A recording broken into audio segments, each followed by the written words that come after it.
Donc moi, je vais faire assez court parce que finalement, l'hypertension pulmonaire, c'est quand même quelque chose de ultra spécialisé et même les cardiologues, ça les intéresse pas.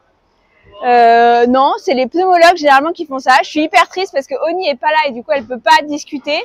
Mais en gros, c'est vraiment quelque chose de rare, mais grave. Et du coup, c'est important de refaire un petit rappel.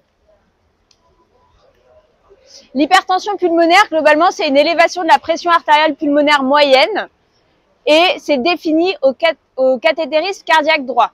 On ne diagnostique pas une hypertension artérielle pulmonaire sur une échographie cardiaque. L'échographie cardiaque, c'est un examen de dépistage qui permet de suspecter une hypertension artérielle pulmonaire et il faut, pour confirmer le diagnostic et évaluer l'étiologie, faire un cathétérisme cardiaque droit. En gros, il y a des étiologies d'hypertension pulmonaire liées aux poumons, des étiologies d'hypertension pulmonaire liées au cœur et des étiologies liées aux deux. En gros, quand c'est du cœur, on s'en occupe bien parce que c'est nos patients. Quand c'est le reste, c'est les pneumologues, globalement. Je vous ai remis les valeurs seuil qu'on utilise parce que en pratique, dans nos comptes rendus, vous les verrez et dans nos comptes rendus d'échographie aussi.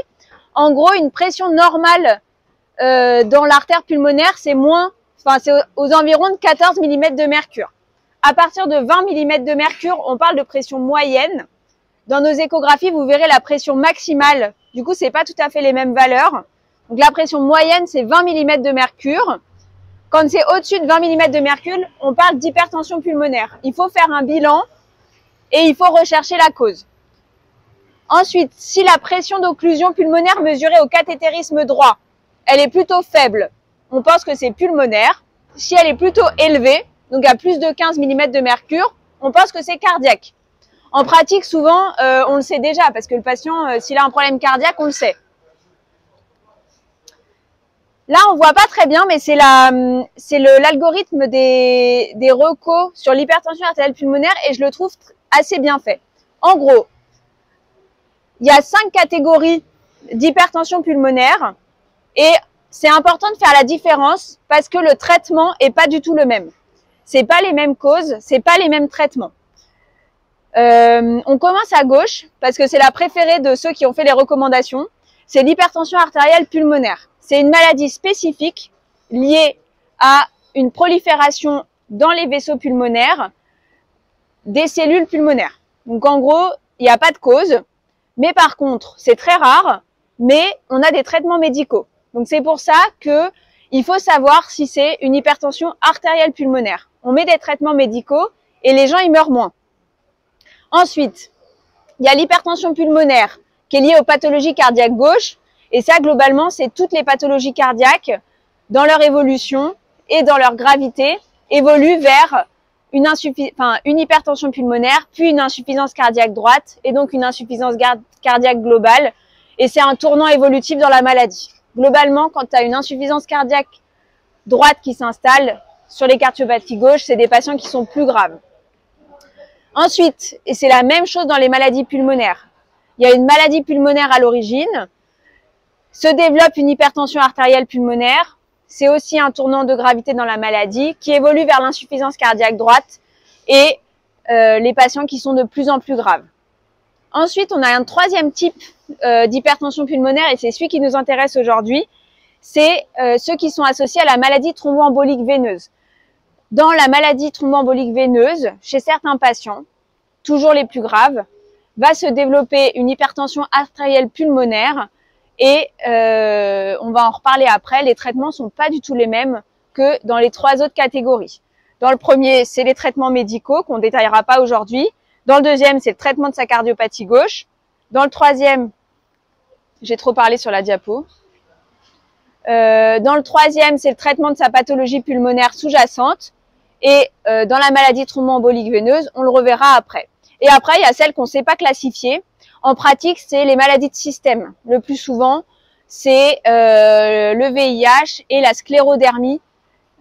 Donc en pratique, c'est un examen clinique poussé pour rechercher une maladie de système où on connaît déjà la maladie de système et il faut bien interroger les patients pour vérifier qu'ils ne deviennent pas symptomatiques sur le plan pulmonaire avec l'apparition d'un essoufflement qui ferait suspecter l'apparition d'une hypertension pulmonaire. À ce moment-là, on fait une échographie cardiaque et on recherche des signes d'hypertension pulmonaire.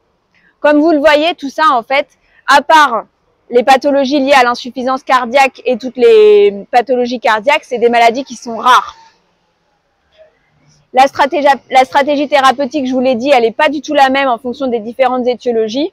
Et du coup, c'est pour ça qu'il est un peu important de faire la différence entre les principales causes d'hypertension pulmonaire. En pratique, chez qui on acceptera de faire une échographie pour rechercher une hypertension pulmonaire? En gros, c'est le patient BPCO parce que il est question de l'appareiller et de mettre de l'oxygène. Normalement, on a le droit de mettre de l'oxygène quand ils ont une PaO2 inférieure à 55 mm de mercure, mais s'ils ont une hypertension pulmonaire, on considère qu'à 60 mm de mercure, ils ont un bénéfice à l'oxygène. Donc à ce moment-là, on leur fait une échographie, on recherche l'hypertension pulmonaire, si elle est présente, on leur met de l'oxygène à la maison. Un patient qui a une maladie systémique, en particulier la sclérodermie, qui est essoufflée, on lui propose une échographie, on recherche l'hypertension pulmonaire et s'il y a une hypertension pulmonaire, on l'adresse en centre de référence pour faire un bilan plus complet.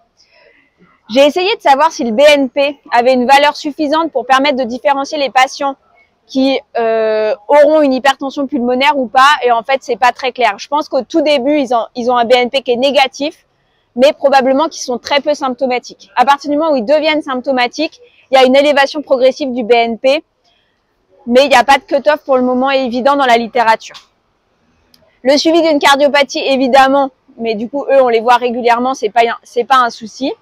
Et là on rentre dans notre topo d'aujourd'hui, c'est qu'effectivement avec un traitement anticoagulant bien conduit, à plus de 3 mois d'un épisode d'embolie pulmonaire, si le patient est toujours essoufflé, il faut rechercher l'apparition d'une hypertension pulmonaire. La question d'après, c'est à qui on acceptera de faire des échographies de suivi pour l'hypertension pulmonaire? Uniquement les patients qui ont une hypertension artérielle primitive. Donc c'était le groupe de gauche, parce que eux, il faut évaluer le suivi et la réponse au traitement. Les autres, en fait, ça n'a pas d'impact thérapeutique. Donc, il n'y a pas d'échographie systématique. S'il faut une décompensation, évidemment, on va rechercher une participation cardiaque gauche. Mais dans un patient qui va bien, par exemple, qui a une BPCO, qui va bien, il n'y a pas besoin de lui faire une échographie systématique à la recherche d'une HTAP. Il va bien, il n'a pas de choses particulières qui a changé par rapport à d'habitude. Il n'y a pas besoin de faire des échographies systématiques. Qu'est-ce que c'est que l'hypertension pulmonaire chronique post-embolique? En gros, au début, c'est un caillot tout frais qui bouche l'artère pulmonaire.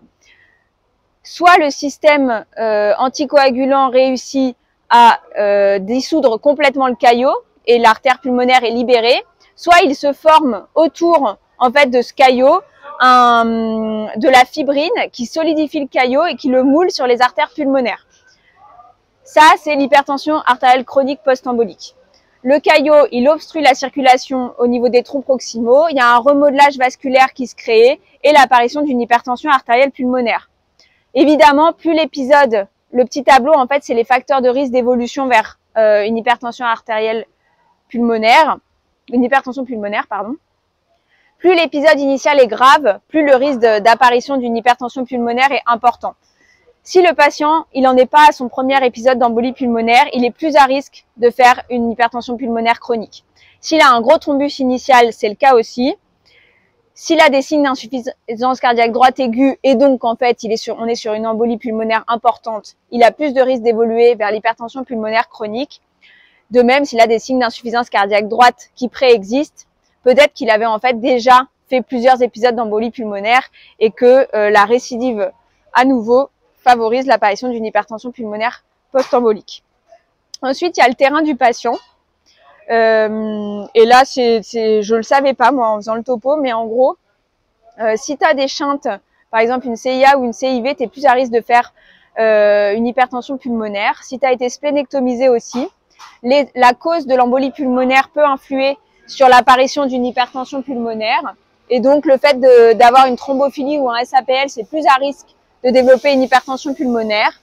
Le fait d'avoir un cancer, les syndromes myéloprolifératifs aussi, l'ostéomyélite chronique Et le fait de faire cette embolie pulmonaire dans un contexte très inflammatoire qui ne se résout pas, c'est un risque d'hypertension pulmonaire chronique.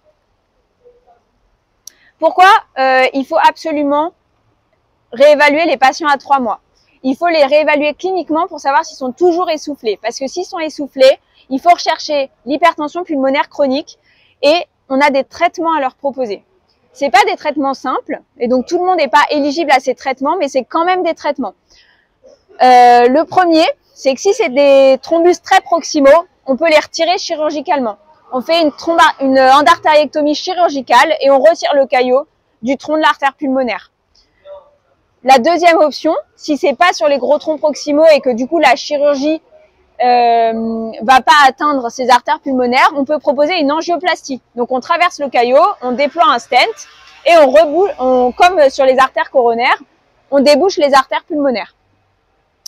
Et malheureusement, si les deux traitements interventionnels ne sont pas disponibles, on essaye le traitement médicamenteux qui est celui de l'hypertension pulmonaire idiopathique. Pour le coup, ça marche, mais moins bien. Donc c'est vraiment un traitement de 3e intention si on ne peut pas faire les 2 autres traitements. Voilà, c'était ce que je voulais vous dire sur l'hypertension pulmonaire. Après, si jamais vous êtes très intéressé par l'hypertension pulmonaire, les recos sont très belles et il y a plein de schémas hyper jolis sur les autres causes dont on ne parle pas aujourd'hui, mais moi j'aime bien, avec les différents traitements médicamenteux, comment on suit ces patients, comment